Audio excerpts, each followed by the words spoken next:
A subject that I find absolutely fascinating, and I hope that you do too, is the theory of Planet X, Nibiru, and Wormwood. Now, as you know, in the Bible, Wormwood is it's mentioned in the Book of Revelations, actually, and it's a translation. I guess it is from it's from Greek. The Greek text is absinthos, and that translates into English as wormwood, and that's the English language version of the Bible. And there are other other languages have like Hebrew in the Old Testament, la'ana, which means curse, and that means the same thing in Arabic and Hebrew. Now, the only clear reference that that this named entity occurs in the New Testament is in the Book of Revelations, and the quote is, "The third angel sounded his trumpet, and a great star, blazing like a torch, fell from the sky on a third of the rivers and on the springs of water. The name of the star is Wormwood. A third of the waters turned bitter, and many people died from the waters that had become bitter." And that's in Revelations 8, 10, and 11. Now, that could be that can mean a lot of things. I've heard I've heard it being interpreted as, well, back when I was growing up, during the I don't know if you'd call it the height of the Cold War, or as the Cold War was winding down in the 60s and 70s. A lot of people thought that meant, ICBMs coming from the Soviet Union, the mutually assured destruction. We launch, they launch, they launch, we launch, and the whole world gets annihilated in thermonuclear war. And so that could be one person's interpretation of a great star falling from the sky. Others could be a meteorite, a comet, an asteroid. Could be a spaceship, like a giant kamikaze spaceship. Who knows? There's a lot of different, and that can be interpreted in a lot of different ways. But something falling from the sky and turn the waters bitter doesn't necessarily mean. I mean, it could mean it poisoned the water. If you've seen the movies, and sometimes you wonder, has Hollywood been conditioning us with like the movies with the alien invasions and occupation of planet Earth, movies like Armageddon and Deep Impact, where these giant asteroids and comets basically were going to cause an extinction level event. And well, only in Hollywood could something like that be averted. In real life, I don't think so. And depending on your school of beliefs, no one knows who's right, no one knows who's wrong. Could have been created 6,000 years ago. The universe could be 6,000 years old, or it could be billions of years old. Who knows? Who knows what really wiped out the dinosaurs? The prevailing theory, and let me stress that word theory, is before they discovered the crater down in the Yucatan Peninsula, the prevailing belief was that they died from, I think, volcanic eruptions. And then the prevailing theory, once that giant crater had been discovered, was that an asteroid had hit the Earth some 65 million years ago, and that wiped out the dinosaurs. And all you got to do is look at the surface of the moon, and you can see it's been hit by a lot of things, or that could have been old volcanic eruptions. Who knows for sure what? None of us are really there to see it, so who knows what the truth is. But doing my research, I wanted to not use my speculation and observation because I dabble in astronomy because it's just fascinating to me. But anyways, I wanted to read through different publications and sites and try to find something that I would basically say would be compelling. And this one article I found is on a site called kRSchannel.com, and it says, "Does planet Nibiru exist? And is Nibiru approaching?" We've all heard I don't know if we all have, but a lot of people have heard that this could be happening. But anyways, this is what they have to say about it. The new information on Nibiru is more mysterious than its own origins. Not too many people know the true details of Nibiru and why it exists in our solar system. So the author basically wants to give you some information. Now, let me tell you some basics first about this planet. Planet Nibiru, which was referred by the Sumerians as Planet X, was supposedly the 12th planet in our solar system. And the true meaning of Planet Nibiru is planet of crossing. In the hydrophilic of the Sumerians and Egyptian, they talked about how Planet Nibiru had an elliptical orbit, as opposed to our normal horizontal orbit, and it took around 750,000 years to come between Mars and Jupiter. And when it did, it created devastation on all the planets during its flyby. Archaeologists Zachariah Sitchin and Burak Eldam also suggested that this planet, which looks a lot like CR-105 with the similar orbit. However, the crossing path of CR-105 is very different than Nibiru or Planet X. Nibiru's 80% of orbit lies much further from the Sun, where CR-105's orbit is 60% away from the Sun and 40% near the rest of the planets. And according to historians, Tiamat, a planet which had lain between Mars and Jupiter around 510 million years ago, was a victim of Planet X as Tiamat collided with one of the moons of Nibiru. It crashed, broke into half, and as one half became the asteroid belt, the other half became Phobos, Mars, of the moon of Mars. And while the other half is our home, planet Earth. Out of destruction comes life. And that's a quote from a Hindu ancient text, Bhagavad Gita. Now, this planet has known to be, and it depends on who you ask, 20 times bigger than Jupiter with a burning moon, which acts like Nibiru's personal sun. And since Nibiru goes much further away from our sun, the theory actually makes sense and stands out. The Anunnaki, who are supposedly citizens of Nibiru, came to planet Earth around 25,000 years ago and gave a lot of knowledge and detail to the developing humanoids, whom at the time didn't have the brain capacity or thinking power to comprehend what the Anunnaki were saying.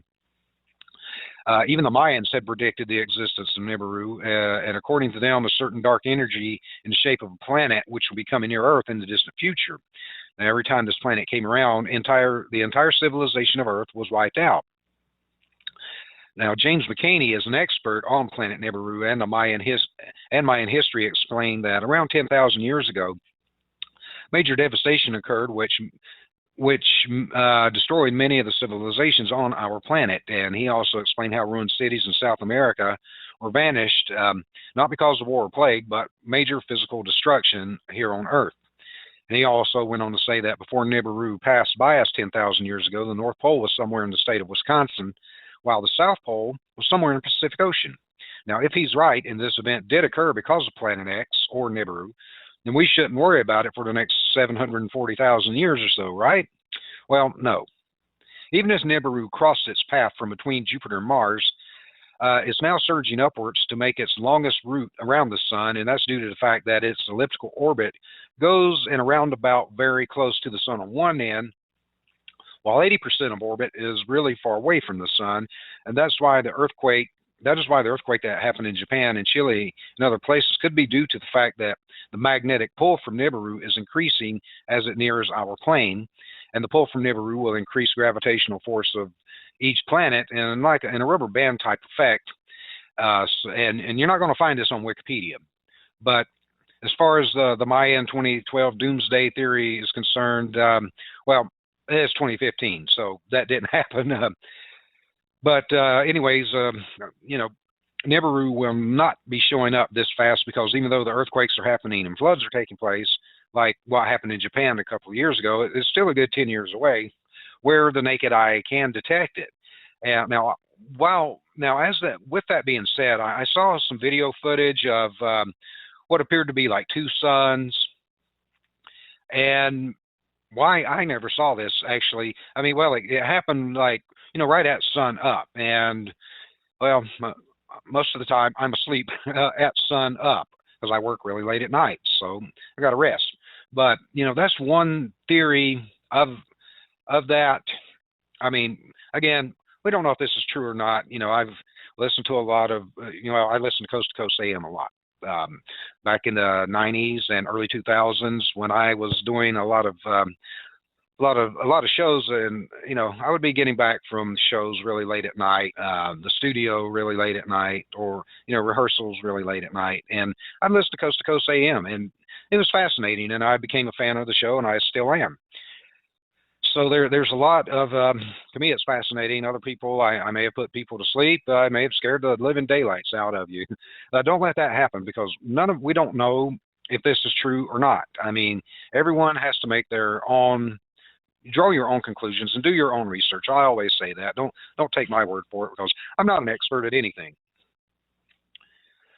But I do have some audio to to kind of back up what I'm saying there. And again, all of this information will be posted on our website, thewakeupmissionshow.com, and on our Facebook page, the Wake Up Mission Radio Show. So if you want to check these links out later, feel free to do so. Do your own research, draw your own conclusions. It could be true, and then again, it might not be. Who the hell knows? Well, if it is, we'll all find out together. But anyways, I do have some audio, and most of the audio that I found, were really long, like 2 hours and stuff like that. Well, we don't have 2 hours, and those files were too large to upload anyway. So I just had to sift through a lot of different audio to find what I thought was good quality audio that would actually fit into our time frame. So we'll go ahead. Families, the husbands and wives of men and women in the military, has begun conducting briefings for dependents. These would be the dependents that are stationed near the East Coast, the Atlantic Ocean, near the West Coast, the Pacific Ocean, and near the Gulf Coast. At these briefings, they're being told the following: that there's this planetary-sized object called Nibiru that's coming into our solar system. It's going to be causing very severe problems, much more so than it already is, very soon, and that they're being put on standby to bug out. They're being told that there'll be little notice, possibly 2 weeks or so, before they're given the notice to bug out. Oh, they're also, by the way, they're being shown a map. Advance 4 to 6 weeks is probably pretty likely. Probably not more than 3 or 4 months. So that's our belief. I hope we're wrong. I hope that this turns out to be incorrect information. If it is, well, that's great. If it's not, turns out to be correct, then you've got your heads up.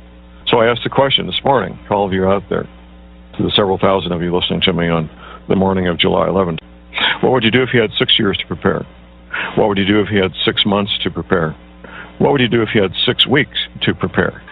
Mike, it was 2 weeks ago today that I announced the information I received from 2 confidential sources. One was a confidential source who is a dependent of a Department of Defense employee, part of continuity of government contingency planning, by the way. Not all DOD and not all government employees are part of COG, continuity of government contingency planning. Anyway, at this briefing, which they had to sign a non-disclosure agreement before the briefing began, they were told that they were being put on standby for evacuation, that they may get as much as 2 weeks' notice, they may not. And they started telling these dependents about Nibiru, Planet X, and how this planetary-sized object was going to cause massive flooding on all coastal areas. And that was pretty much it for that source. The second source is in the Department of Homeland Security, and that source basically confirmed what the first source said without going any further on that. And then the following day, or the same day, I should say, you came up with your own sources, Mike, and why don't you tell us about those? Well, the source that first told me about this, and I've been doing some digging since then, but the source that first told me about this is a director-level individual for a foreign intelligence agency that I have occasion to speak with now and then. And what I was told, and I was told this probably maybe 60 or 90 days ago, and I didn't put a lot of credence in it at the time, but as I've researched, I have to put more and more credence in it. And as a qualifier, I have to say this up front, that perhaps this is being floated as disinformation to discredit people and to discredit. So I have to give a caveat there. I don't think it is, but it could be just that type of effort. But I was told that to be very prepared on the dates of August 17th and the dates of September 26th, that a planet-sized object would be passing very, very near the Earth, and I was told that the distance, the closest distance, would be maybe 5 to 10 Earth diameters. It would come that close, and that we should be on the be prepared for massive earthquakes, and as a result of those earthquakes, tsunami-level flooding in coastal areas. Now, since that time, I've done some more digging, and I spoke with intelligence sources within the U.S. who not only confirmed. Now, I want to stop the audio to just clarify these dates. They didn't specify the year, and if it was this year or last year, well, it didn't happen, and this is all just speculation, but I did want to, I had put that in my notes also to make sure I clarified that. So we'll go ahead and let this continue. Well, it's not. Well, ain't that a pain? Well, it won't let me advance the recording. I guess it doesn't have a pause. It's just stop, and then it resets. Well, anyways, during my research on this, I found this fascinating interview with this guy. He lived in Puerto Rico, and he claimed to have been abducted by aliens, and they had given him a pretty dire warning, and I thought this was really fascinating. So let's go ahead and get to this one. Now this one, it's a little longer, and I'm going to go ahead and let this play. I'm not going to stop it because, well, we just saw what happened. Once it stops, it stops. It doesn't pause.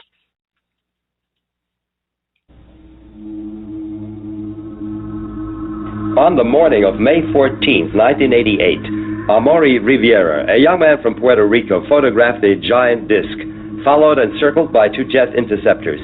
What makes the sensational pictures even more interesting is Riviera's claim that he had contact with the occupants of this UFO. Hello, my name is Amaury Rivera. I live in Puerto Rico, and back in 1988, I was working in a nightclub, and there was a musical group there. One of my cousins wanted me to photograph the musical group, and she loaned me a camera with some film. On my way back home, I encountered 2 small beings, 2 small strange men, which I didn't think were men from outer space. And they took me somewhere where there were other people besides myself, other human people, like from Puerto Rico, I guess. From here, another human being showed up. He claimed to be from a distant planet. He was dressed in black. He had a dark skin, but he was not a Negro. He had long black hair up to the shoulders, and he spoke to us with the mouth, verbally, and no telepathic speaking. He showed us various projections, which looked very real, the projections, and he informs us about a whole bunch of things that are even still incredible to me. Then they returned me to... What did this holographic projection show? The holographs were mainly, the first one that I can remember was like a short trip through space. We saw where he came from, where he said to be from. We saw his people, we saw the houses that they used. And the second one was about a meteor or a rock falling to Earth in the near future, which is going to cause a lot of havoc in the world. This would fall, it's going to fall in very near the Caribbean, Puerto Rico, and those other small islands, but it's going to affect the whole world, not just Puerto Rico. The last one is that they projected was showing us how there was only going to be one government on the planet Earth. They'll be living on some sort of artificial island that's going to be floating in the middle of a dark, black, dirty sea. And then this man returned me to my car again, and left me somewhere different from where the whole ordeal had started. Apparently, it took me with car and all.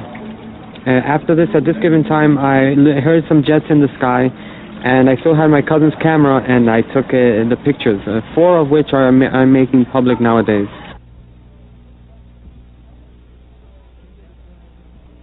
So the jets followed the UFO? Yes, it was. They seemed to be surveilling it. I only got to capture just one of the jets in the photograph, but there were 3 of them. Or maybe I got in one of the photos one, and in the second or third I got one of the other ones, because they would go around it very far away, and while this one was closer, and turn, you know, very far, very far. And by the time this one was coming back, another one was turning over there. There was always one or the other close to the object, to the UFO. Jürgen Martin has carefully investigated this case. Rivera's case is, to me, it's a very special one and a very important one, because in Amaury's case, he was abducted and he was taken away by aliens. One of them was human-like, and two small creatures that they explained to him were some type of genetical or biological organic android that they made to do some chores outside so they don't have to risk themselves in our environment. That's what they explained to him, the so-called human alien that he saw in the craft. And it's important also because of the evidences that he has on the case, because when he was released, he had a camera with him, and he was able to take pictures of the object that apparently had abducted him, the craft, flying saucer type, and also some jet fighters from the United States, excuse me, F-14 again. In most of these cases in the island, F-14s are involved with these situations of chasing and harassment and checking on these objects when they are seen in the different areas of the island. And he was able to get them in those pictures together. So this clearly, when you see those photographs, it's obvious that the government has been lying for many years, because there's the UFO there, and there's also the jet fighters dealing with the situation, which they denied for more than 4 years. It's there.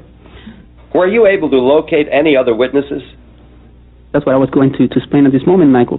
The Amaury's case is also very important, because I have several people who apparently had been contacted by the same alien that abducted Amaury and the small ones that were with him in a separate fashion. They have nothing to do with Amaury's incident. This being, this human-like alien, is contacting people all around the area of the southwest of Puerto Rico. I have people from the town of Yauco who seem to have been contacted by this man. I have this fisherman, Andres Maldonado, who I got in contact with Amaury, because he told me several things Amaury had told no one before, only I knew them, about the name of the alien and all the details that he was using to check on the people who really may have been in contact with the same being the night he was abducted, because there were about 14 other people there in the craft that night. And when Maldonado told me all this information that he couldn't know because he was not involved with Amaury's case, I got them together, and at this moment I have about 3 different people who seem to have been in contact with the same alien. So they are doing something, and they are getting in contact with more and more people and preparing people for something. And this is very important, because all this corroborates Amaury's incident also. Other witnesses contacted Amaury himself. So far, between 1988 and 1992, I've been able to localize 7 of these people. Because I've gone on different TV shows and different articles, and I've always been asking if anybody remembers anything similar happening to them, and that year, during that time, Mother's Day, to please get in touch with me. And I've gotten in touch with hundreds of people, but out of the hundreds, 7 definitely were there with me. I still have 7 to go. Maybe I'll never find them. Maybe they'll see this. You investigated the Rivera case, Colonel Stevens. What was your impression? Well, of course, Jorge Martin took me to meet Amaury Rivera shortly after I got there with the Mexican team to study some phenomena in Puerto Rico.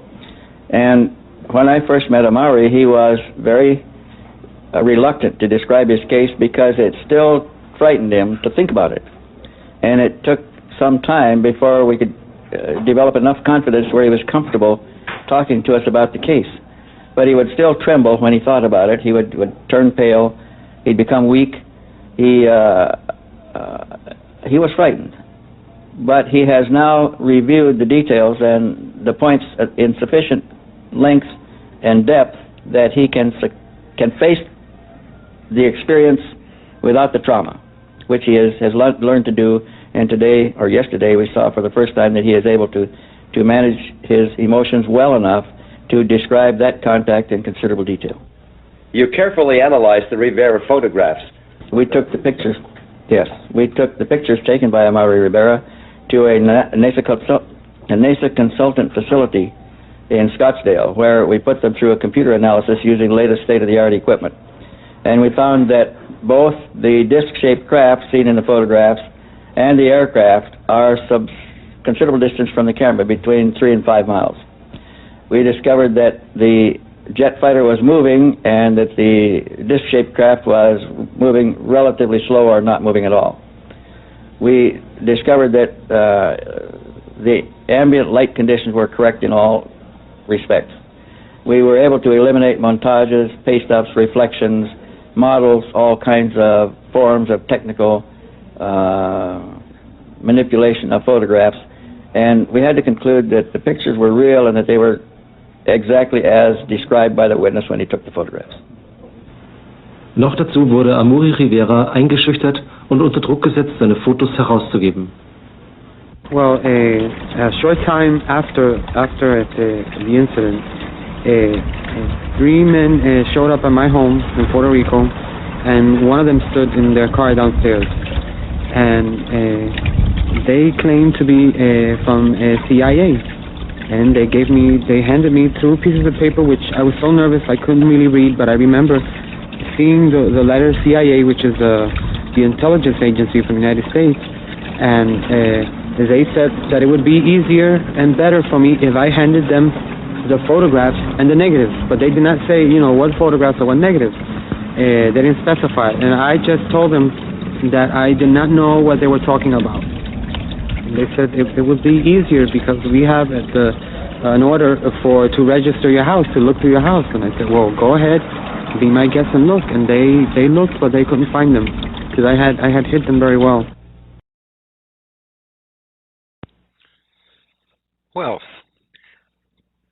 is this guy full of it, looking for his 15 minutes, or was he telling the truth? Well, who knows? He seems to be very convinced of his experience that it actually did happen.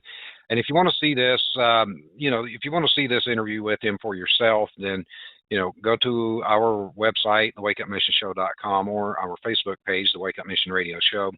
All this information is posted there, and you can check it out for yourself and draw your own conclusions. But one thing I wanted to interject before we get back to Nibiru, I've seen, watching like Science Channel, Discovery, and what have you, what the shows with aliens, and they, one thing that most of the scientists do agree upon is, for long distance space travel, carbon-based organic life forms wouldn't fare too well unless, they had like some kind of faster, some way to travel long distances over short periods of time, like wormholes, faster than light, warp speed, whatever you want to call it. And artificial, if you want to call them robots, androids, or what have you, well, they had theorized that, when people talk about their experiences with abductions with the Greys, the Greys aren't actually, they may be sentient life forms, but the Greys are actually these, like what this guy was explaining, the Greys are actually, like an artificial biomechanical life. So that I thought that was interesting when he mentioned that, when they said, they do like, menial tasks and chores that wouldn't be safe for a carbon-based organic life form. So, I just thought, oh, okay, that kind of connects those dots, and that's what we try to do here. And again, this is all just theory. Could be true, could not be. We don't know. None of us were there. But it's a fascinating subject. Well, for me anyway. So, when I, doing more research, on this website called Inquisitor, this just happened back this past January. And it said that, has science just admitted Planet X Nibiru exists?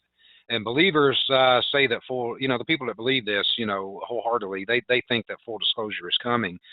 And, we've been wrong about other things, but, when you think about, like in the audio earlier where the guy was talking about, the DOD employees being told to get prepared to bug out, the underground tunnels, all that, it kind of ties in, maybe, Jade Helm was not, the cover story was it was going to be training for, dealing with domestic terrorism when it's actually dealing with a global cataclysm. I mean, we don't know.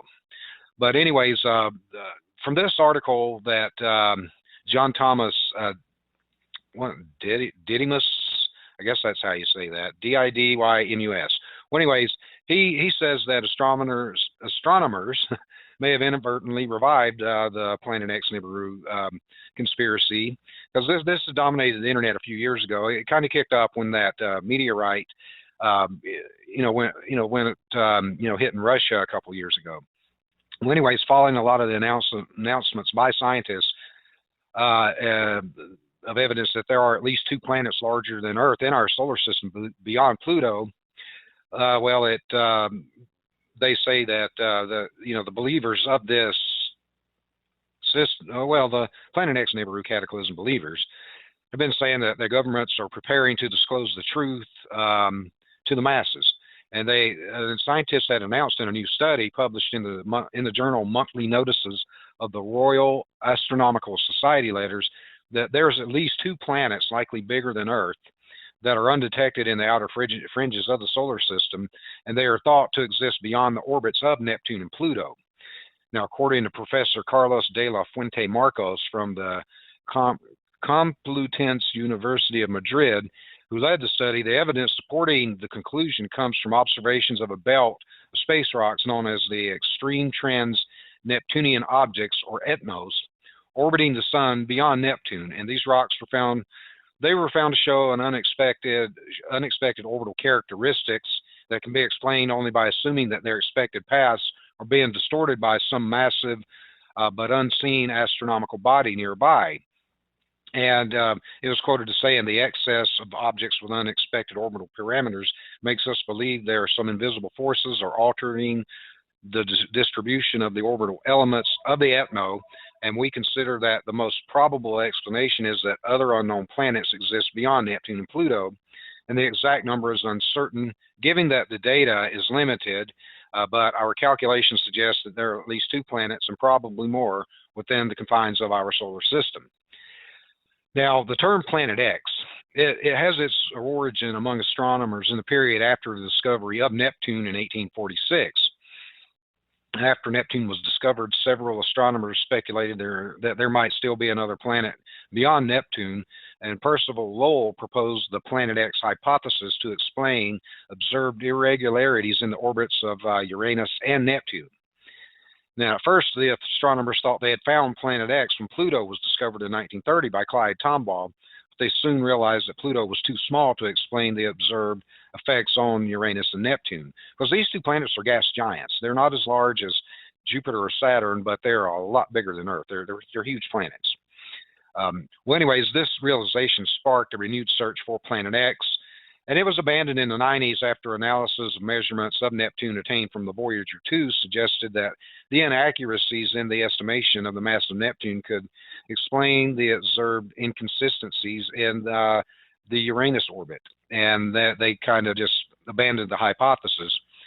But the discovery of hundreds of so-called trans-Neptunian objects, or TNOs, and most of which were identified as part of the Kuiper belt, consisting mainly of icy bodies with orbits similar to Pluto's, and it led Pluto to being demoted from the status of a planet to a dwarf planet and a member of the Kuiper belt. Well, I've actually heard this lady on Coast to Coast AM, Nancy Leader, and she's a fascinating interview. Well, back in the 90s when they were giving up on this, Nancy Leader founded a website called Zeta Talk and claimed she was in contact with extraterrestrials from the Zeta Reticuli star system, and she proclaims that she's been instructed to warn mankind that a large planetary body she called Planet X would pass into the inner solar system and cause our planet to undergo a pole shift that will destroy civilization. And she also claims that Planet X, it's about 4 times the size of Earth, would arrive in May of 2003 with catastrophic consequences. Well, here we are 12 years later, that didn't happen. And others who had adopted her idea associated it with the December 21, 2012 Mayan apocalypse. Well, that didn't happen. And they adopted the term Nibiru, and it's originally a technical term in ancient Babylonian astronomy, but it was basically derived from internet doomsday cults from the work of Soviet-born American writer Zecharia Sitchin, who claimed that civilization was originated by the Anunnaki, that race of people that they believe they believe exists from planet Nibiru. Well, the identification of leaders Planet X seemed natural due to Sitchin's theory in his book, The 12th Planet, that ancient Babylonian lore indicates there is an undiscovered planet called Nibiru beyond Neptune, and the Anunnaki live there. And, well, after the efforts to debunk the theory by emphasizing that science itself has abandoned its earlier quest for Planet X, the revival of the scientific Planet X will inevitably help to re-energize the Doomsday Movement. So here we are again. So that, you know, there's a lot of talk. You know, it's been met with ridicule, and even by those that spent, you know, hours studying in an attempt to debunk it, only to find that they are now believers, and there are evident stirrings of feelings of vindication among these cataclysm believers who have long insisted that the government had been covering up the truth about the existence of this planet. So I guess we'll all find out together. You know, again, you know, there's nothing set in stone, and this is all fascinating stuff. But I wanted to run some audio because if this really isn't happening, why are they talking about it? And it's not necessarily this subject, but I don't know when this occurred, but they were talking about, you know, this particular type of event in Congress. So take a listen. Thanks for watching YouTube. So this was some good work here. Thank you, Marcy. Great catch. Appreciate passing this on. This is from Third Rock from the Sun TV show back in, I think this is 1996. This is the first season. I used to like this show, actually. Not too bad. Anyway, take a listen. And yet everyone on the planet gets all worked up about these pointless little behaviors, blissfully unaware of the great vaporizing meteor due in 2015. Which obviously doesn't exist because I'm kidding! You detected even a small one, like the one that detonated in Russia, headed for New York City in 3 weeks. What would we do?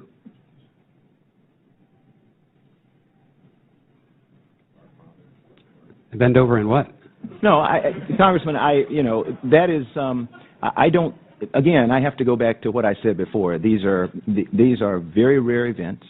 From the information that we have on asteroids that we've discovered of all sizes, we don't know of one that will threaten the population of the United States, you know, in 3 weeks. And we are trying very diligently, as I said before, with the President's budget, to put ourselves in a position where we advance the technology such that 3 weeks will not be something that causes us to panic, because we will be able to respond.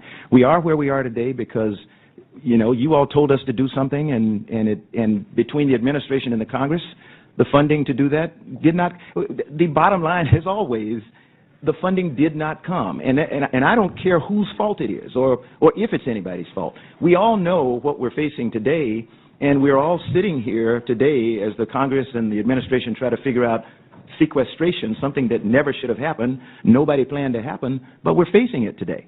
And so the answer to you is, if it's coming in 3 weeks, pray. And I second that motion from this gentleman. Be prepared, because, you know, there's really no way to prove or disprove any of this. And it's a fascinating subject. There are thousands of, well, I don't know, but thousands may be a stretch, but there's a lot of hours of audio of this on YouTube. Now, I've got one other clip. I'm not going to play the whole thing, and it was said that it was from a NASA whistleblower, and a lot of it was more visual than audio, because they were showing like some underground tunnels and structures that had been built. But he does have some fairly legitimate information, so we'll play a few minutes of this. The panic and the havoc seen in the Russian Urals last winter when a meteor the size of a house exploded in the skies, well, we could be set for a repeat. Scientists say the huge rock might not have been flying solo as first thought, but rather as part of a group of asteroids which still pose a threat to Earth. RT's Lindsay France now joining me live to tell us more about this. Lindsay, good to see you. Oh gosh, let the panic begin. But before we get into what could be what some are already calling the buddies of this asteroid that came down earlier this year, can you remind us exactly what happened back in February? Yeah, that's right, Rory. And who can forget the asteroid on the 15th of February hit around 9:20 local time. An 11,000-ton rock, 18 meters wide, crashed into Chelyabinsk, of course, the mountains that separate Europe and Asia. We've got some sound of what the Russian dash camera, so widely used in this country, actually caught that very important morning, February 15th. Let's listen to what we've got.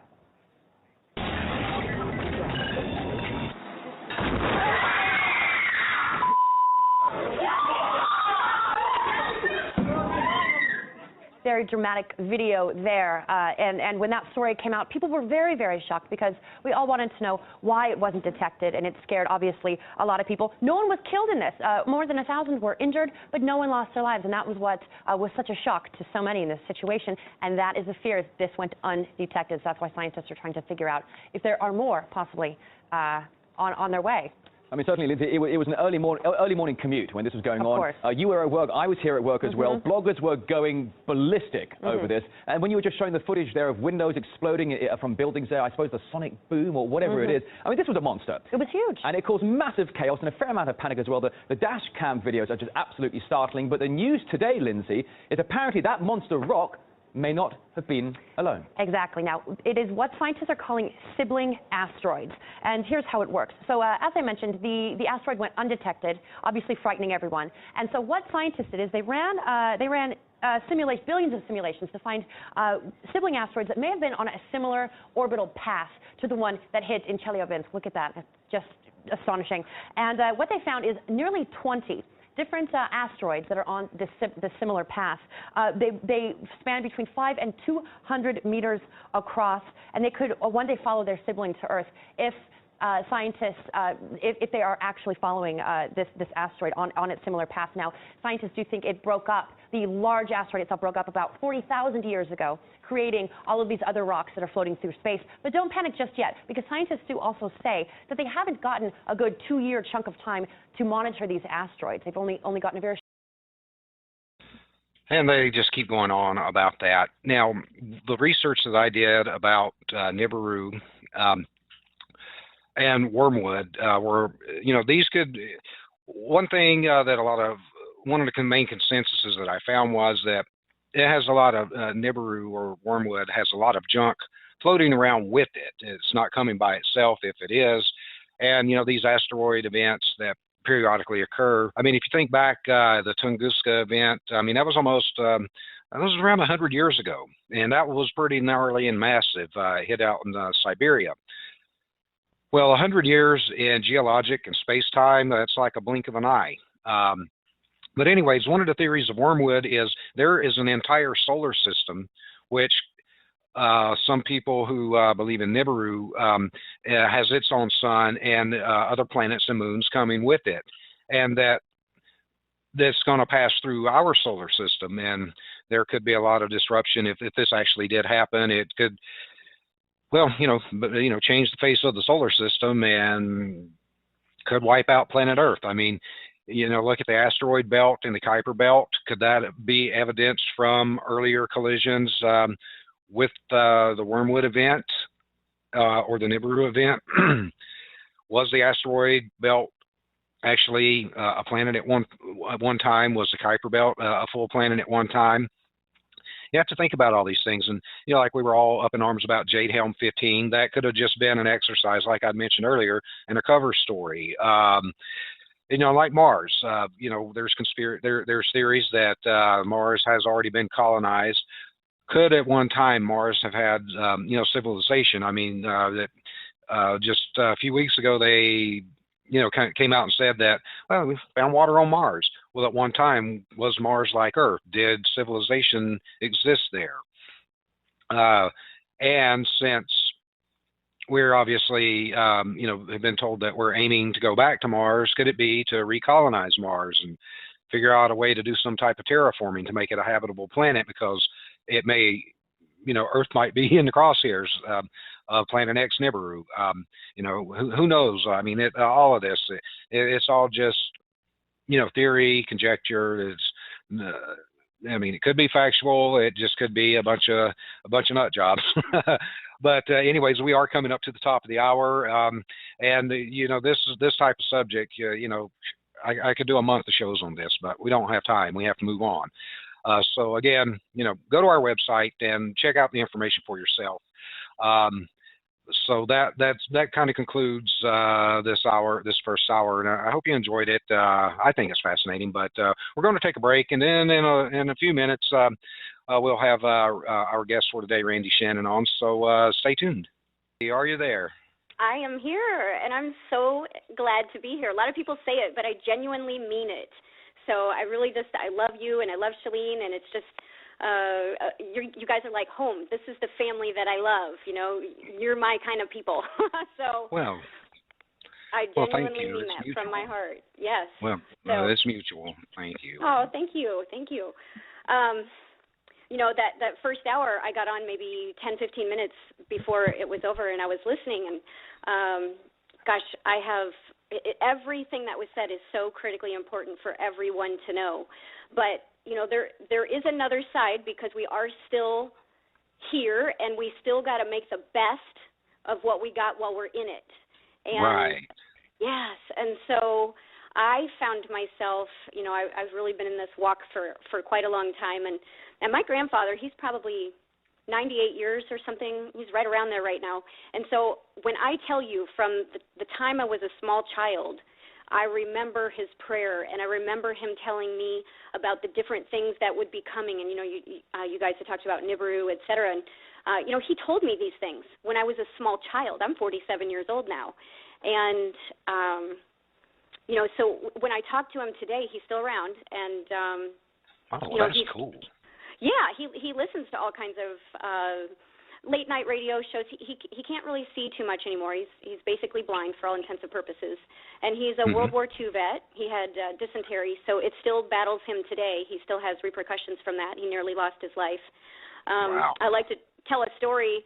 You know, when cigarettes used to still be cigarettes, now they're all very chemical laden. But when he was a smoker, as a young man, he was a bombardier on the airplanes when he was in the war, and he said one time they had to do an emergency landing in one of these countries where cannibals were on the ground, and so they made their emergency landing, and they were instantly surrounded by cannibals, and everyone was thinking it's over, except for my grandfather, who was very calm, and he knew he had the Lord on his side, and back in those days they had the white T-shirts, and they would roll up their pack of cigarettes in their sleeve. Right, so right. And so he said, you know, if this is it, this is it. And he takes the cigarettes out, and he actually passes them around to some of the cannibals. And everybody was smoking. Nobody could communicate to each other, but he gave the peace offering. And they all stood there and smoked, and the cannibals did not eat them. He's still alive today. Wow, that's scarier than actually the bombing raid. That sounds like maybe Papua New Guinea. Was that where they? Yes, that's where he was. You're educated on that. Awesome. That's exactly where he was. So yeah, that may actually have been where he got the dysentery too. I'm not sure. It could have been, you know, and I don't know if still to this day if that's still practiced there, but that's you know. There's places on this planet I really don't want to go, and that's in the top 5 list. I don't want to go there. You know, it's like I love the tropics. I'll come down to Florida and hang out with you. That's as tropical as I want to get. Anytime. There's no cannibals down here that I know of. So you never know. Right? You never know. Yeah. So his line was smoking doesn't always kill, because that's their tagline, smoking kills. But actually today's cigarettes, you know, they do kill a lot more. So. So that was one of his great topics, yeah. Wow, that's a great story. Well, you know, with you know, back in those days, you know, that was standard issue. Along with your rifle and your mess kit, you got how many an X amount, a number of packs of Lucky Strikes to go with you. Yeah. That was just part of it. That is a fascinating story. I bet he had all kinds of great stories to tell. You know, because a lot of guys don't really want to talk about that. I had an uncle. You know, he was a lot older, and he fought in the South Pacific. And you know, when my brother and I were small, a lot of times we would go over. It was mainly on Monday nights. My mom would go to circle meetings at her church, and she'd drop us off at Uncle Osborne's house. And every time we go over there, I'd pester him to tell me stories about, you know, the war. And I don't know if he just told me just to shut me up, or if he didn't mind talking about it, because you know, a lot of people, you know, it was very traumatic and they never got over it. Like I had another uncle, he fought in the European theaters, my dad's oldest brother, and he didn't really cope real well. All I knew of Uncle Henry was Uncle Henry the alcoholic, and then when he passed and we went to his funeral, you know, the full-on 21 gun salute, flag draped coffin, then come to find out all these heroics that because I think he was over in the Ardennes. I'm not sure, but he was a medic, so he saw a lot of it was awful. a lot of the worst of it. And after that, I was like, wow, I wish I would have gotten to have known him, but I was real young when he passed. But yeah, maybe I'll put you on the phone with my grandfather one day and see if we should do it soon because he is 98. But there is things that I know for a fact he will not discuss. He says he was witness to atrocities galore, and he doesn't even say whose side it was on. And there's a period of time where he absolutely blocks it out. So I have no idea what did happen. Maybe he would be more apt to tell a man than he would his granddaughter, but he definitely has stories. And there's things that I can say on air, but they're a fact of war. Some things that he has told me, which were pretty horrific, which I would be happy to share them. But they are gruesome, and so if they're gruesome, and he has other stories that are far worse that he will not tell me. So I can't imagine, honestly, what it could be. Right, but, right. Man's inhumanity to man. It's horrible. It's absolutely horrible. That's why when I was listening to all the preparations in what you just played, it's so critical, and I really do hope that people take it to heart. Because my grandfather has told me ever since I had my first son, and I have 4, and they range from 16 to 26. He has talked to me about war and now it's just like hitting me right now. I wonder if what he said to me is something that he witnessed. He said to me about standing strong in your faith and not wavering. What if you saw the enemy taking your child, and he would say this when my sons were just infants, and hung them upside down and were torturing them in their genitals. So it makes me wonder if that's what he witnessed as well, that he's not telling me about. But he wanted to make sure that I would be unwavering, because we will see the worst of the worst. Like, mankind can be absolutely horrific. And here's been my take on this for years, and I don't understand why it's not common sense. If we send our boys over to these other countries, and we have, not we, because I don't claim this, but when they go over there and they are causing damage, killing innocent life, et cetera, and our government has told us they are the enemy, what is to stop them from when they come over here and their government told them, oh, we're the enemy? I mean, we have been made out to be the enemy to the world. So do we think that they're going to be any kinder to us the day they show up on our soil, which, hey, they're probably already on our soil according to the numbers of people that Obama's let in this country. I know, right? Yeah, and I think they're just waiting. Literally, the gym I go to, I point out a couple of the guys in the gym to my sons and to their friends, and I call them, I say, you see that guy over there? He's Al-Qaeda. Like, I literally point guys out that I think the moment that they got their heads all wrapped up in the turban, they would pass for that. And they are working out and working out and working out, and they're unsociable. So they could be it. They could be preparing, and they will wreak havoc. And I think that they're already walking amongst us, to be honest. I'm with you. I mean, the immigration system as a whole, but in particular the southern border has gone unchecked for so many years that there's no telling who has come over here. I mean, when you look back historically, like within the past century, our government, and you can attribute it to the Albert Pike letters if you believe that, the elite, the Illuminati, Bilderberg Group, Trilateral Commission, the usual suspects as to why they want to let this happen and have our country become infiltrated with these types of people. I mean, the CIA and our government has been meddling in the affairs of these other countries for, almost 100 years now. No wonder a lot of them are pissed off. I would be pissed off too if there was somebody from another country. I don't understand. Yeah, why does anybody still send their son or daughter off to the military right now? Pull back, and then they have nothing. I mean, but you and I, we do our best, but we're still not getting to the masses. So then there's all these other radio shows that pop up, which is great, and then there's the Fox affiliate one that we do on Saturday mornings. So we do talk about it, but honestly, two people on that show have already been visited by the feds. So we have to be. It's not that we don't believe everything that like you and I can say on this program that we can't say on the other one because they get visited by the feds. So they do have their squashers of the truth. They're out there. I can attest to this. No, trust me, I know. It's like, freedom of speech, that's an illusion. I mean, I know. It is an illusion. Yeah. I spent 6 months in the L.A. County gulag system for freedom, for First and Second Amendment issues. So trust me, hon, I lived it. I know.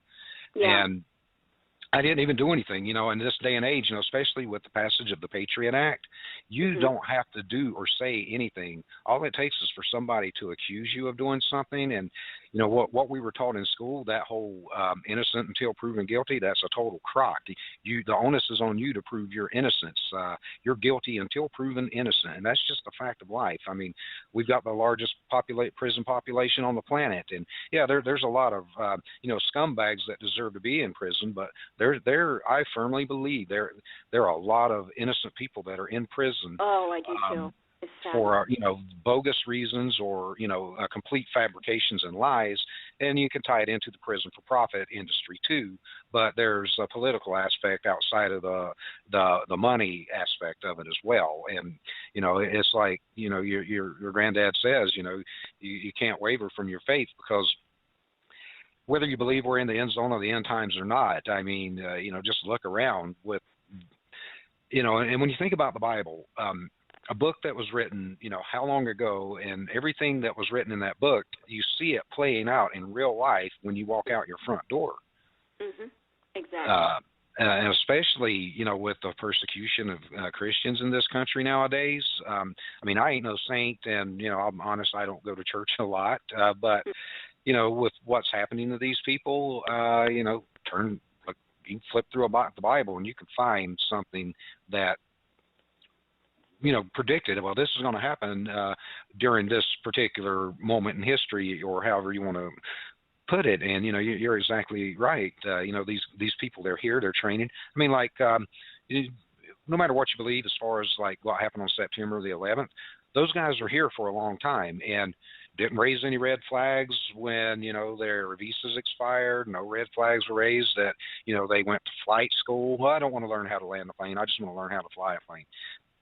That would send off some pretty serious alarm bells in my head if somebody told me that. I would be like, hey, wait, why does he don't want to learn how to land? That's the most important aspect of flying and driving, is the ability to stop. Exactly. Oh man, you're absolutely right on. Okay.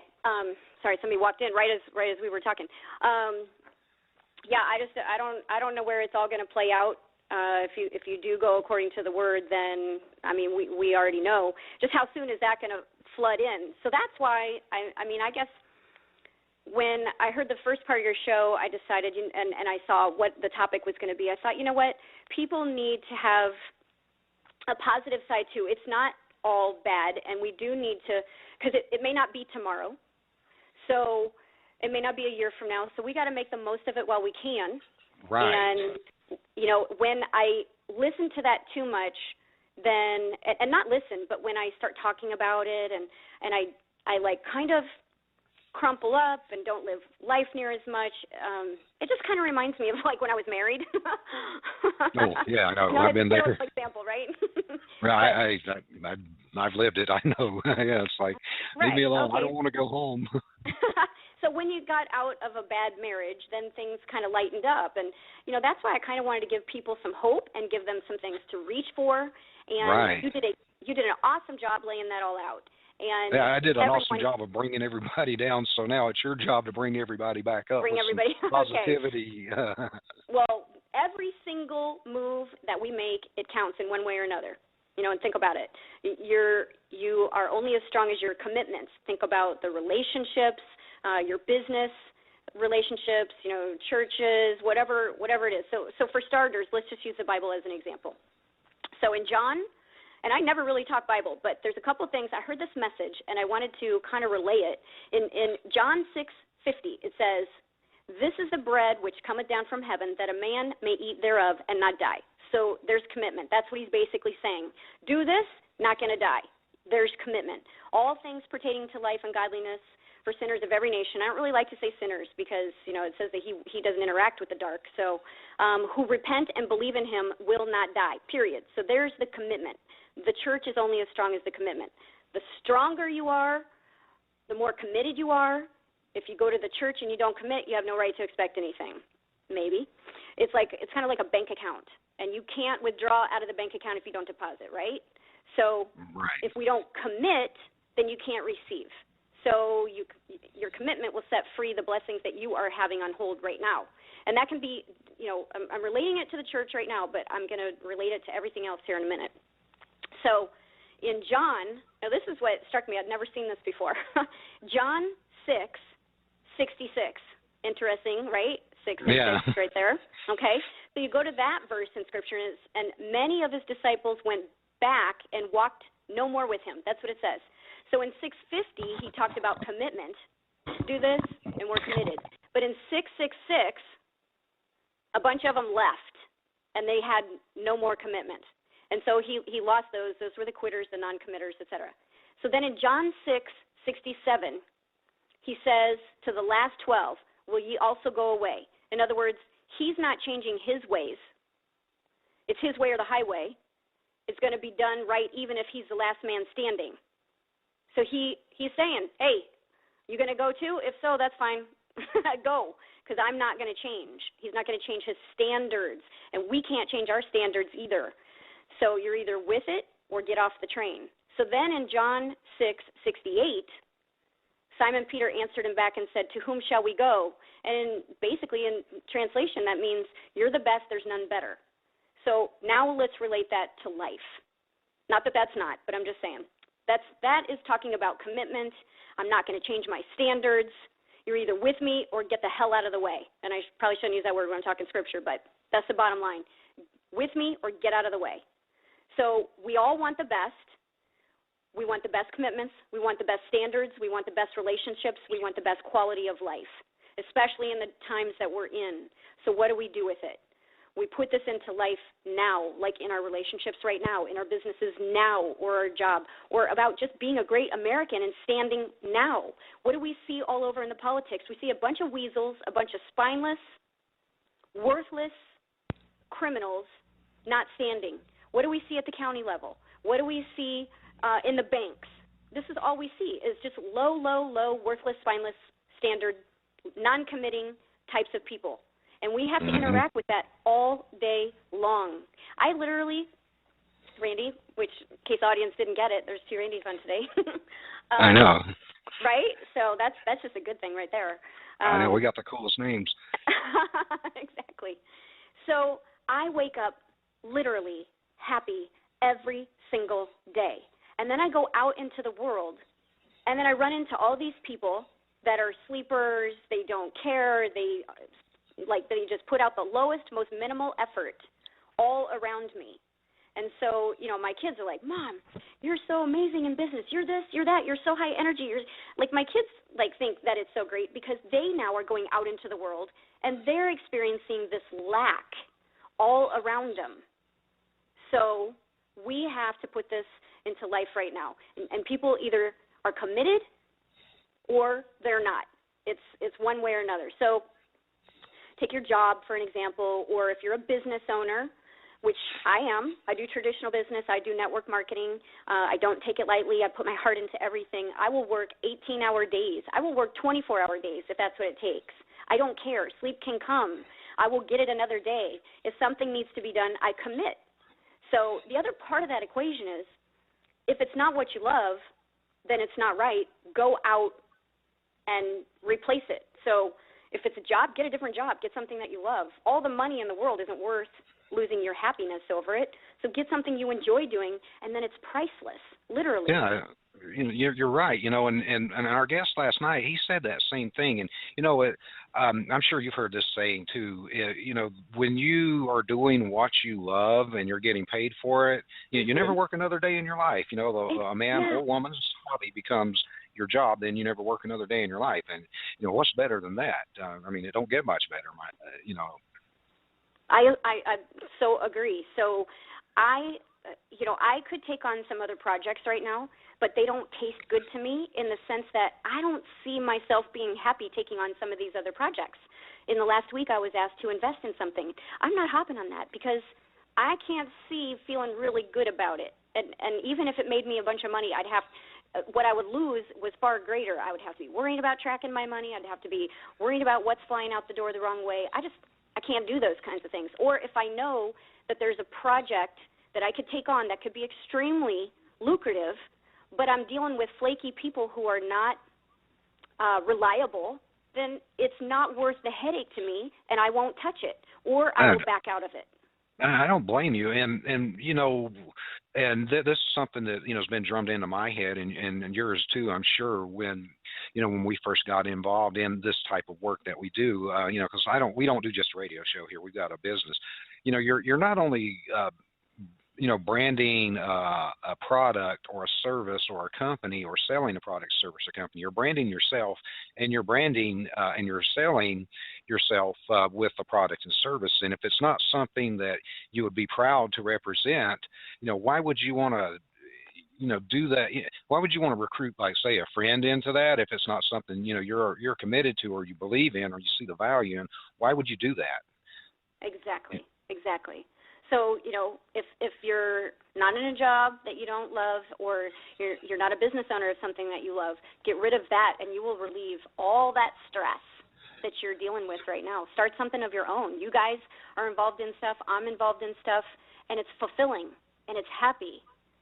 It's not that there isn't days that don't have stress. But, okay, so now let's move into the other, which we kind of touched on, relationships. Is it all it can be? Are you giving it your all? If not, start right now.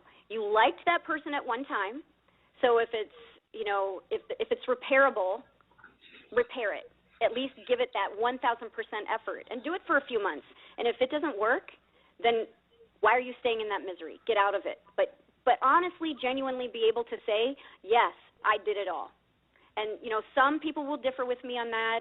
That's okay. They're going to bring up the Bible, they're going to bring up the Word, and say, well, I got to stay in it as long as there's not been adultery.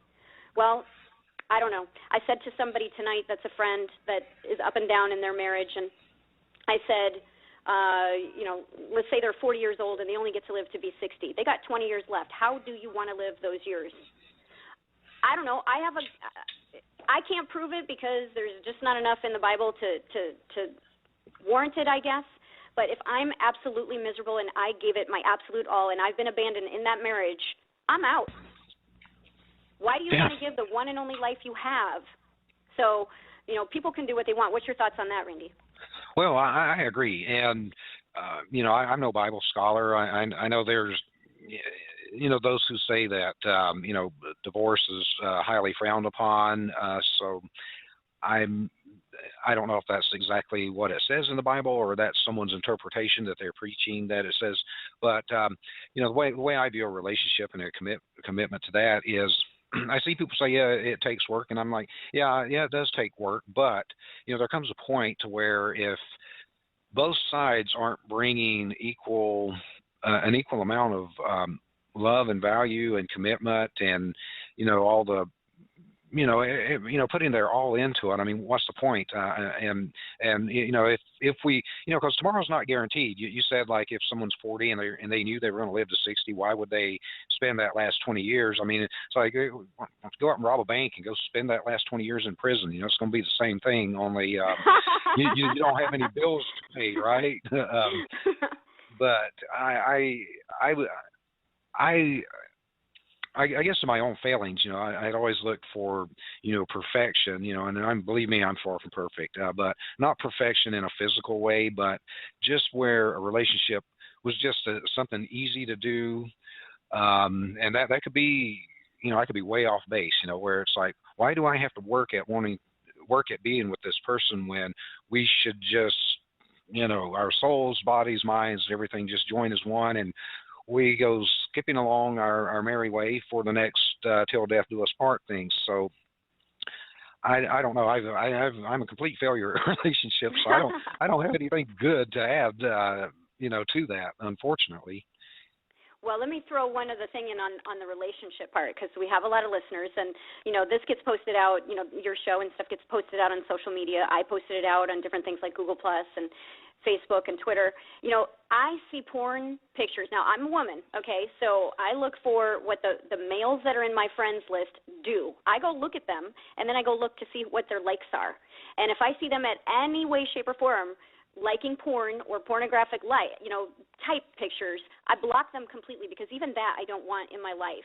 And so I look at those guys and liking those pictures left, right, and center. I say, why are you doing it? Don't you want the real woman sitting right next to you? And do you really think that the porn girl is going to give you the time of day?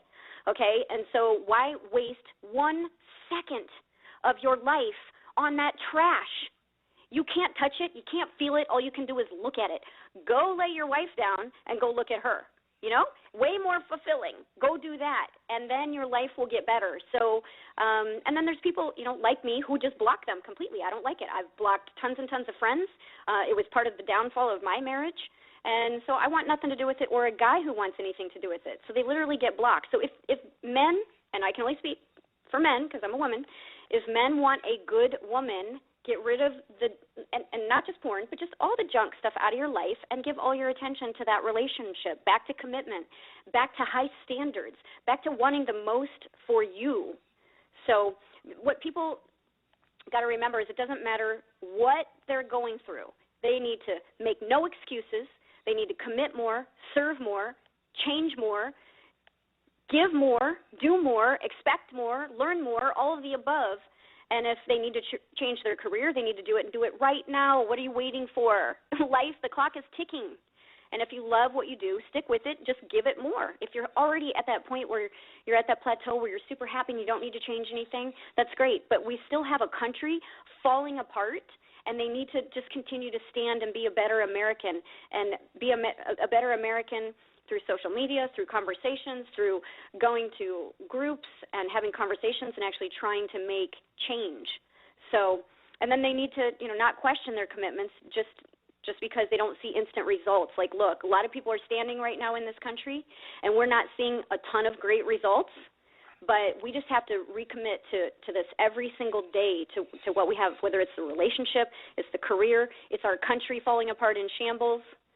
We have to just wake up and commit to this every single day, and you know, we gotta get to the goals in life. Quit fooling ourselves without having these commitments, because commitment is absolutely required. This is where we're gonna grow.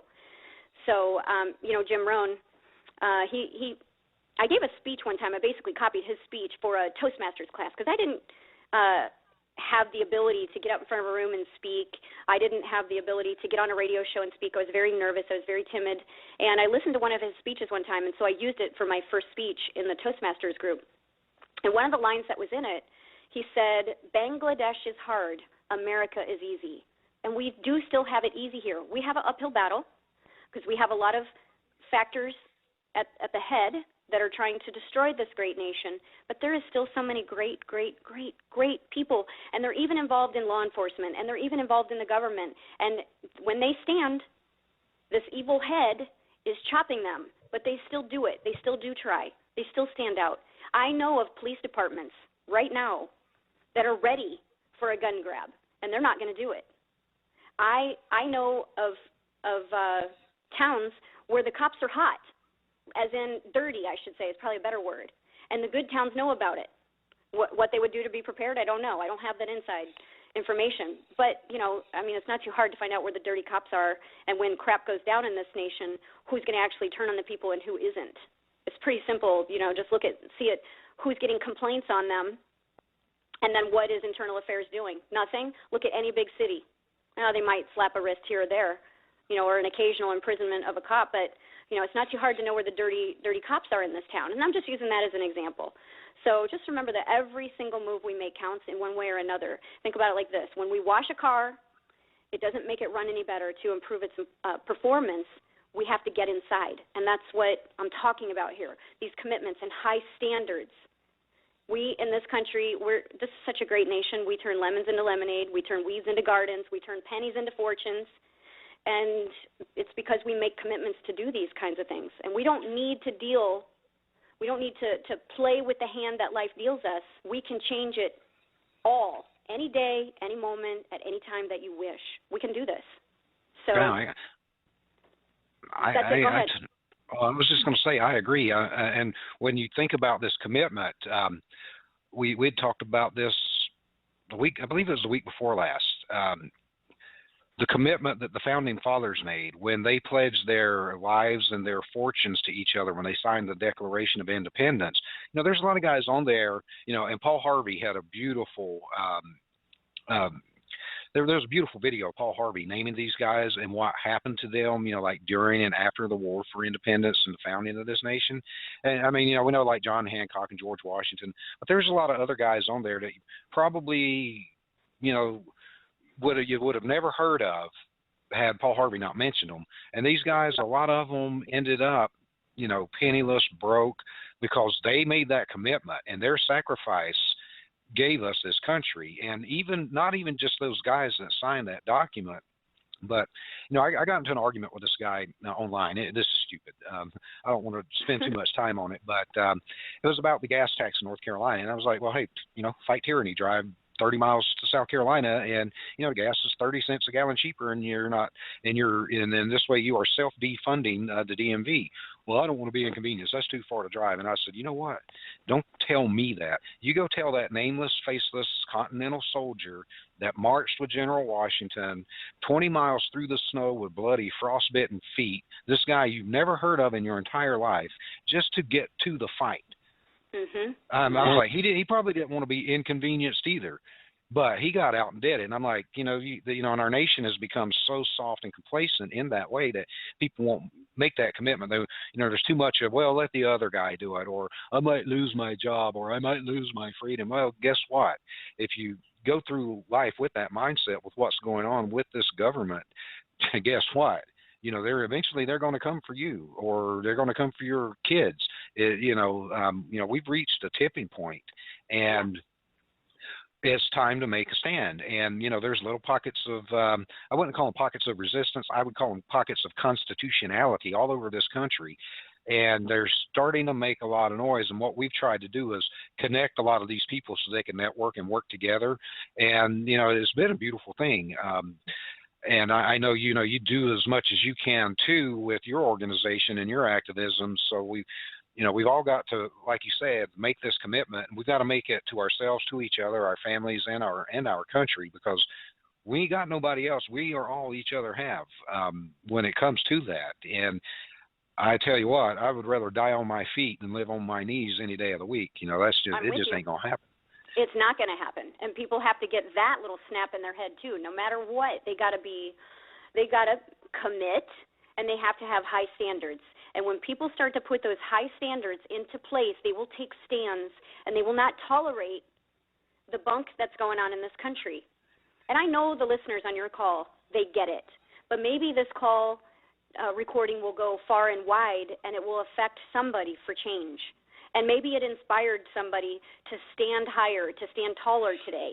You know, be leaders, not followers. Be bold, not timid. You know, don't settle. Go for the goals, whatever it is. Press on when confronted with adversity. And right now, we're all being confronted with adversity. They're killing the middle class. Everything that should be right is wrong. All the corruption at every single level right now, it is like it's an infestation of cockroaches. And we have to stand above this. We have to have high standards. We got to have commitments to not let the cockroaches seep in. Oh, might that make you a little bit more money if you do the wrong thing? No. Say no to it. Say no to the junk. Don't get so immersed in the sports that you forget what's going on around the country. Don't be willing to give up your rights so easily. Every time I fly, I opt out. I don't want the molestation pat down, but I also don't want the x-ray, so I inconvenience them. At least that's the twist I have going on in my brain for while they're patting me down. And I always talk to those people and say, you know, this is a violation of my Bill of Rights, right? You know, I say these things to them. And, you know, I've had TSA agents, look, it's a job, it's a paycheck for them. And this is where people need to stand. I wish all TSA would walk off the job, but that won't happen because they're getting a paycheck. But I've had I've had TSA agents say to me, as they're patting me down and they've heard me out, they say, yeah. And they're cynical. They say, America, land of the free, right? I mean, they know. They know us bunk. And it makes you wonder, like with, Stalin's secret police, the Stasi of East Germany, the Gestapo, if a lot of these people were the same way, they're like going, I really don't want to be here. I don't want to do this, but it's a paycheck. Or if I don't do this, I'll get shot. And, I've opted out, period. We were talking, last night we were talking about this. I used to love to fly. And so did Shalene. I mean, it was great. And, it was the most efficient way to get from California to North Carolina and back to see my family. And after September the 11th, I just hate it. And I will drive unless I absolutely have to. I will not fly, period. And that's just it. I will drive, ride my motorcycle, whatever, to get from A to B. The only time I'll fly is if I've got to be somewhere that's way far away and I don't have a lot of time. But otherwise, screw it. I'm driving. I'm not even going to deal with that. Yeah, I've taken more road trips. I went back to the Midwest 2 times just to Iowa, and I drove them. And that's like almost 24 hours each way. I don't want to do that when I can fly in 5 hours, but I did it to avoid the molestation. I hate it that bad that I would rather put myself in the car for 24 hours and lose the sleep than fly. So I'm like you. Prior to, actually probably the last year that I flew a lot was right around 2008 and 9. And I flew a lot. I mean, every month I was on at least 1 or 2 flights for business. And I just completely cut it off in 2010. And it's like what you said. It's a rare, rare, rare moment if I fly. Cannot stand it. Because I don't want to go through it. A lot of these people are so rude. They treat you like you're absolute trash. And an opt-out is like a nightmare. They take your stuff away from you when rule number 1 is you're not to be separated from your stuff. So I argue with them all the time on that. And, they look at me like, oh, and I've had an agent, a TSA agent, say that. Oh, we got a troublemaker over here. I'm like, no, I'm not a troublemaker. You're separating me from my stuff. Don't you hear it on the speaker? Never be separated from your stuff.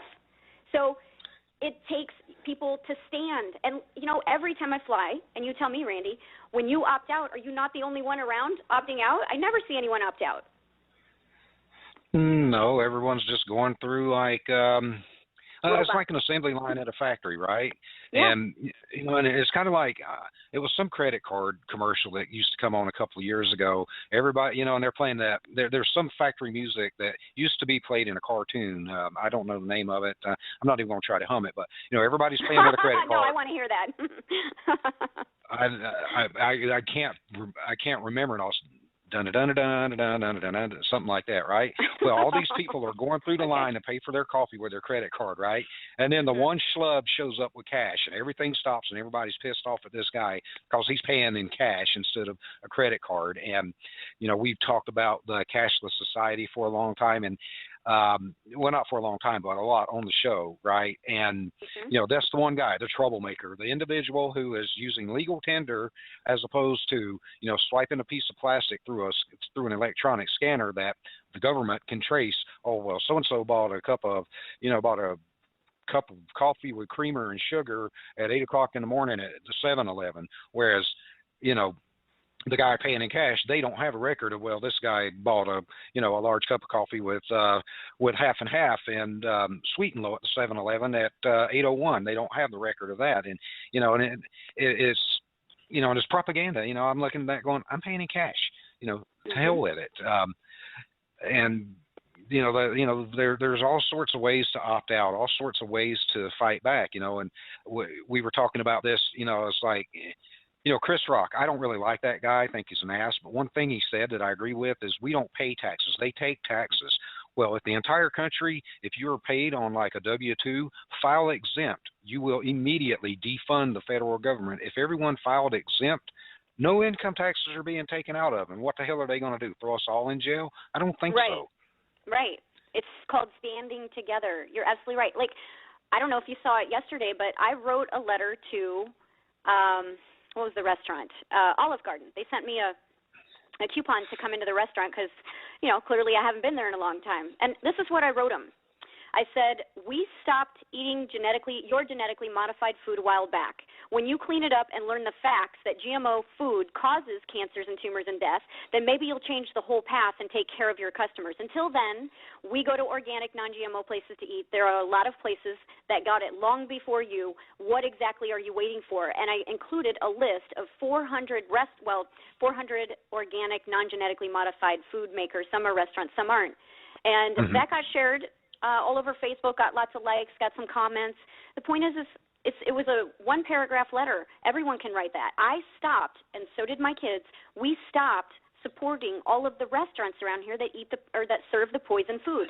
So if everyone in mass stopped going out to eat and just bought organic, that would stop the whole genetically modified food chain in a day. Yeah, it would. Yeah, I mean, and it's not the same as, well, don't buy gas on Tuesday to screw the oil companies. No, gas isn't going to go bad because nobody bought it that day. It'll still be good tomorrow, but, this genetically modified garbage they're trying to pass off as food, it's got a shelf life, and they're going to be sitting on a lot of smelly inventory, and they might get the message, hey, you know what, and I agree with you. It's like, go to your local farmer's market, find a butcher, a local butcher with locally sourced, not produce, but locally sourced livestock. That's the word I'm looking for. Instead of buying all this crap at the grocery store or whatever, and learn to grow your own stuff, and whether your stupid city says you can or not, grow your own vegetables. What are they going to do? If the whole city grows vegetables, well, this piece of paper says you're not supposed to grow vegetables, and we're going to send the police to your house. Well, if everybody in the city's doing it, then what is the police going to spend all those resources going to everybody's house trying to arrest them? I mean, you're going to end up with a revolution on your hands, and the same thing with like collecting your own rainwater and stuff. If everybody would tell these idiots or these criminals that wear suits and robes, no, your law, what you wrote on that piece of paper is not law. We will not comply. That's kind of like my motto. I will not conform. I will not comply. I'm a long-haired, tatted out, sleeved out, guitar playing, motorcycle riding entrepreneur, and I'm not going to conform. I ain't cutting my hair. I ain't going to work in a corporate office wearing a suit and tie. I'm a T-shirt and jeans and boots type of guy. That's just it. Exactly. By the way, on the garden thing, and you're right, and see, there is victories when people have high standards and they commit to things. I did an interview with Dr. Edward Group. He founded the Global Healing Center. He's a guy that several years ago, he's a former military, by the way, and then he went into chiropractic medicine. He's a doctor. The feds went in because he was curing people of cancer. So the feds went in and raided him, took all of his patients' folders, and they told him to his face that they burned them. So he was never getting his patients' folders back. And they also told him directly to his face that there will never be a cure allowed for cancer. Yeah, it's big business. Why? I mean, they'd go out of business. And, we were talking, and that's like the little Amish girl, their family fled overseas. She's cured because they didn't want to take chemotherapy. And now the girl, she's fine. And now they're trying to figure out how to get back in the country. And I was like, sneak up through Mexico or go on a birthday. Well, they'll roll out the red carpet for you and just make your way back to Amish country. You're cured now. What are you going to do? Have to take the chemo now? I hope not. No, what they wanted to do was make her take preventative chemo. It's like, we couldn't get the poison in you this way. Well, we're going to try to get it into you that way. And I'm like, you know what? The people that told them that, they need to be strung up. Straight up. Gallows roll for those people. Well, I can tell you, according to Dr. Edward Group, he said, so this is a testimony to the people standing. Thank God people are standing and making commitments to stand. He said in the last year, over 800,000 new organic gardens went in. That's a lot of new gardens. That's a lot of breaking away from the grocery store poison, from the farmer's poison, from Monsanto. It's a good-sized breakaway. And I'm hearing, and maybe you know more on it, that some of these McDonald's are closing up because they're not, getting the business that they used to, which, I don't know why they wouldn't, because there's still a sector that's always going to go there, but because it's cheap food. But, all people have to do is look at the studies. Monsanto only did a 3-month study on the corn, but a Sweden university took it 4 months and beyond, and 100% of the rats died of cancers. Well, 85% died of cancers, tumors, cysts. Monsanto tried to debunk it, but this university used Monsanto's corn. And I don't know if I said this when I was on your program before, but when I was in the Midwest, this is a factual story, I witnessed it with my own eyes. I had free-range chickens that me and the kids raised from just, they were 3 days old. And they were free-range. So, you know, while they were just tiny, we grain-fed them. But as soon as they could be eating the bugs and the grass, we just let them go. And every day they went out, they ate all the bugs, they ate the ants, they ate the flies, they ate everything they could get their mouths on. They ate the grass. And then here's the thing. It was in Iowa. So the farmers all had their corn in the field. And when they finally took it out in the fall, when they take that grain out of the field, a lot of it will drop to the ground. It doesn't make it to the truck. And so our chickens, all the wildlife, think about this. The deer, the birds, everything go out there. The raccoons, the possums, all went out there and ate that grain on the ground. Well, when my chickens laid eggs after that, the eggs had no hard outer shell. I saw it with my own eyes. So if they didn't have a hard outer shell, what is happening to our children having children? They're having spontaneous abortions. They're not carrying these babies to term. They're being born with all kinds of health issues. You know, 1 out of 3 people are getting cancer now. Why? People are not stopping and asking why. We know why. And so we have to take stands. We have to take commitments. We have to educate. We have to make our relationships strong. You know, I was telling somebody today, I was driving down the road, and I went through a construction zone. It was a shortcut, okay? No, I had the windows up, so I don't know. But it was a shortcut, so I thought, okay, great, I'm going to avoid all this traffic. So I go through that, and what did I do? I ran over a bolt. The bolt went into my tire, and these are very, you know, it's a 2014 Jeep. It's a nice truck, nice tires, everything is beautiful. And all of a sudden, this alarm goes off on the inside of the car, and the front tire is at a 40 PSI, and the back tire is at a 29. And then before, I barely made it to the driveway, and it's at a 26. And I can hear the air just flowing out, and I can see the bolt. I still was happy, Randy. I don't care. I'm not going to let any of that stuff get to me because my commitment is to being happy, and even when junk gets thrown at me, I'm still going to be happy, whatever. Right. Tire. Yeah, you just throw a patch on, you know, pull the bolt out and throw a patch on it and fill it back up, and you're done. Well, we've only got a minute left. How can people get in touch with you for business, commitment, you know, whatever you want to plug? What do you want to plug in the last minute so people will know how to get a hold of you? Well, the easiest one is probably my email, randyshannon@gmail. Randy spelled R-A-N-D-I. Shannon is S-H-A-N-N-O-N @gmail.com. I have femalenetworkers.com. I have 42action.org, 42action.org. That's the law and the debt side. Help a lot of people in that. So I would say the easiest is that. And I'll throw out a phone number, too. It's a Google Voice number because my cell phone is always full, 319-804-9163. 319-804-9163. All right. Well, cool. Well, I really, really appreciate you coming on, and been inspiring. I feel better than I did an hour ago, and I hope the listeners did too. And, you know, the door is always open. Anytime you want to come back and see us, we'd love to have you on. You're a delight and a joy to hang out with. And I agree with you. Everybody commit and just do it. Like she says, just get out and do it and commit yourselves. And everybody tune in tomorrow.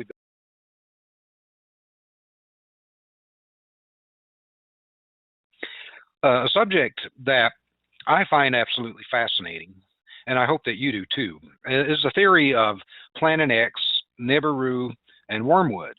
Now, as you know, in the Bible, Wormwood is it's mentioned in the Book of Revelations, actually. And it's a translation. I guess it is it's from Greek. The Greek text is absinthos, and that translates into English as wormwood, and that's the English language version of the Bible.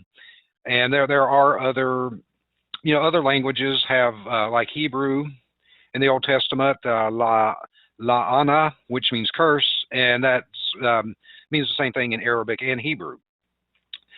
Now, the only clear reference that that this named entity occurs in the New Testament is in the Book of Revelations, and the quote is, The third angel sounded his trumpet, and a great star, blazing like a torch, fell from the sky on a third of the rivers and on the springs of water. The name of the star is Wormwood. A third of the waters turned bitter, and many people died from the waters that had become bitter. And that's in Revelations 8, 10, and 11. Now, that could be that can mean a lot of things.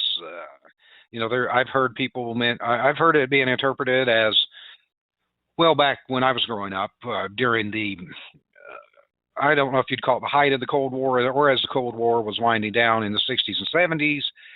A lot of people thought that meant, ICBMs coming from the Soviet Union, the mutually assured destruction. We launch, they launch, they launch, we launch, and the whole world gets annihilated in thermonuclear war. And so that could be one person's interpretation of a great star falling from the sky.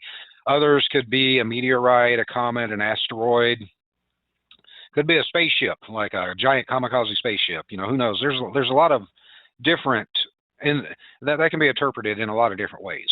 But something falling from the sky and turn the waters bitter doesn't necessarily mean. It could mean it poisoned the water. If you've seen the movies, and sometimes you wonder, has Hollywood been conditioning us with like the movies with the alien invasions and occupation of planet Earth, movies like Armageddon and Deep Impact, where these giant asteroids and comets basically were going to cause an extinction level event, and only in Hollywood could something like that be averted. In real life, I don't think so. And depending on your school of beliefs, no one knows who's right, no one knows who's wrong. Could have been created 6,000 years ago. The universe could be 6,000 years old, or it could be billions of years old. Who knows? Who knows what really wiped out the dinosaurs? The prevailing theory, and let me stress that word theory, is before they discovered the crater down on the Yucatan Peninsula, the prevailing belief was that they died from, I think, volcanic eruptions. And then the prevailing theory, once that giant crater had been discovered, was that an asteroid had hit the Earth some 65 million years ago, and that wiped out the dinosaurs. And all you got to do is look at the surface of the moon, and you can see it's been hit by a lot of things, or that could have been old volcanic eruptions. Who knows for sure what? None of us are really there to see it, so who knows what the truth is. But doing my research, I wanted to not use my speculation and observation because I dabble in astronomy because it's just fascinating to me. But anyways, I wanted to read through different publications and sites and try to find something that I would basically say would be compelling. And this one article I found is on a site called kRSchannel.com, and it says, "Does planet Nibiru exist? And is Nibiru approaching?" We've all heard I don't know if we all have, but a lot of people have heard that this could be happening. But anyways, this is what they have to say about it. The new information on Nibiru is more mysterious than its own origins. Not too many people know the true details of Nibiru and why it exists in our solar system. So the author basically wants to give you some information. Now let me tell you some basics first about this planet. Planet Nibiru, which was referred by the Sumerians as Planet X, was supposedly the 12th planet in our solar system. And the true meaning of Planet Nibiru is planet of crossing. In the hydrophilic of the Sumerians and Egyptian, they talked about how planet Nibiru had an elliptical orbit, as opposed to our normal horizontal orbit, and it took around 750,000 years to come between Mars and Jupiter. And when it did, it created devastation on all the planets during its flyby. Archaeologists Zachariah Sitchin and Burak Eldam also suggested that this planet, which looks a lot like CR-105, with the similar orbit. However, the crossing path of CR-105 is very different than Nibiru or Planet X. Nibiru's 80% of orbit lies much further from the Sun, where CR-105's orbit is 60% away from the Sun, and 40% near the rest of the planets. And according to historians, Tiamat, a planet which had lain between Mars and Jupiter around 510 million years ago, was a victim of Planet X as Tiamat collided with one of the moons of Nibiru. It crashed, broke into half, and as one half became the asteroid belt, the other half became Phobos, Mars, of the moon of Mars. And while the other half is our home, planet Earth. Out of destruction comes life. And that's a quote from a Hindu ancient text, Bhagavad Gita. Now, this planet has known to be, and it depends on who you ask, 20 times bigger than Jupiter with a burning moon, which acts like Nibiru's personal sun. And since Nibiru goes much further away from our sun, the theory actually makes sense and stands out.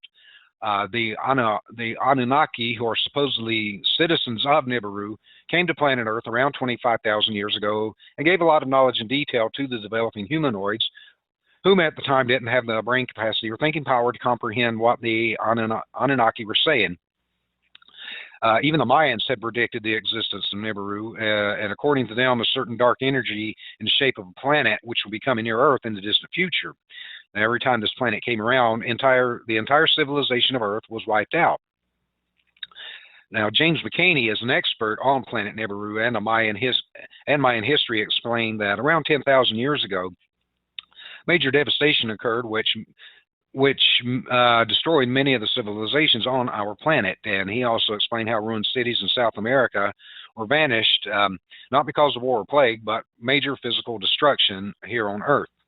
And he also went on to say that before Nibiru passed by us 10,000 years ago, the North Pole was somewhere in the state of Wisconsin, while the South Pole was somewhere in the Pacific Ocean.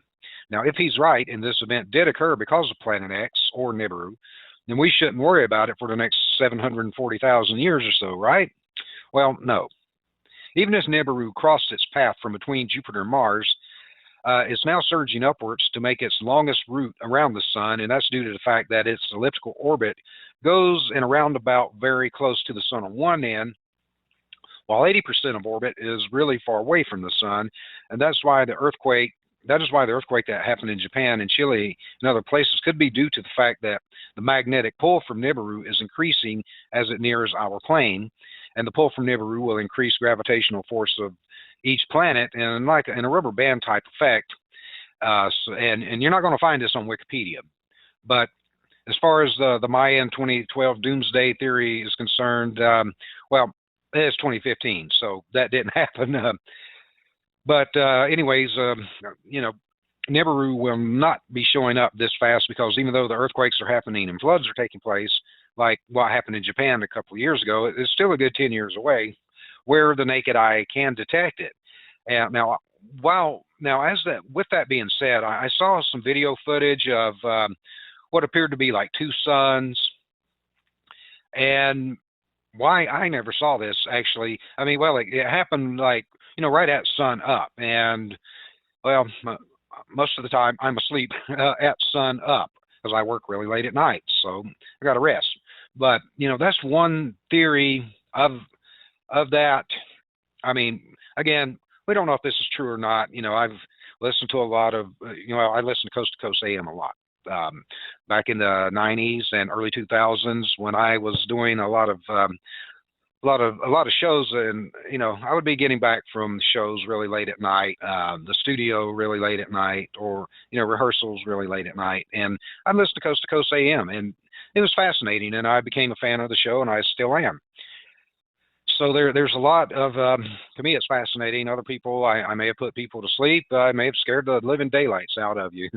Don't let that happen, because we don't know if this is true or not. I mean, everyone has to make their own, draw your own conclusions and do your own research. I always say that. Don't take my word for it, because I'm not an expert at anything. But I do have some audio to kind of back up what I'm saying there. And again, all of this information will be posted on our website, thewakeupmissionshow.com, and on our Facebook page, the Wake Up Mission Radio Show. So if you want to check these links out later, feel free to do so. Do your own research, draw your own conclusions. It could be true, and then again, it might not be. Who the hell knows? well, if it is, we'll all find out together. But anyways, I do have some audio, and most of the audio that I found, were really long, like 2 hours and stuff like that. Well, we don't have 2 hours, and those files are too large to upload anyway. So I just had to sift through a lot of different audio to find what I thought was good quality audio that would actually fit into our time frames. So we'll go ahead. Families, the husbands and wives of the men and women in the military, has begun conducting briefings for dependents. These would be the dependents that are stationed near the East Coast, the Atlantic Ocean, near the West Coast, the Pacific Ocean, and near the Gulf Coast. At these briefings, they're being told the following: that there's this planetary-sized object called Nibiru that's coming into our solar system. It's going to be causing very severe problems, much more so than it already is, very soon, and that they're being put on standby to bug out. They're being told that there'll be little notice, possibly 2 weeks or so, before they're given the notice to bug out. They're also, by the way, they're being shown a map. Advance 4 to 6 weeks is probably pretty likely. Probably not more than 3 or 4 months. So that's our belief. I hope we're wrong. I hope that this turns out to be incorrect information. If it is, well, that's great. If it's not, if it turns out to be correct, then you've got your heads up. So I asked the question this morning to all of you out there, to the several thousand of you listening to me on the morning of July 11th. What would you do if you had 6 years to prepare? What would you do if you had 6 months to prepare? What would you do if you had 6 weeks to prepare? Mike, it was 2 weeks ago today that I announced the information I received from 2 confidential sources. One was a confidential source who is a dependent of a Department of Defense employee, part of continuity of government contingency planning, by the way. Not all DOD and not all government employees are part of COG, continuity of government contingency planning. Anyway, at this briefing, which they had to sign a non-disclosure agreement before the briefing began, they were told that they were being put on standby for evacuation, that they may get as much as 2 weeks' notice, they may not. And they started telling these dependents about Nibiru, Planet X, and how this planetary-sized object was going to cause massive flooding on all coastal areas. And that was pretty much it for that source. The second source is in the Department of Homeland Security, and that source basically confirmed what the first source said without going any further on that. And then the following day, or the same day, I should say,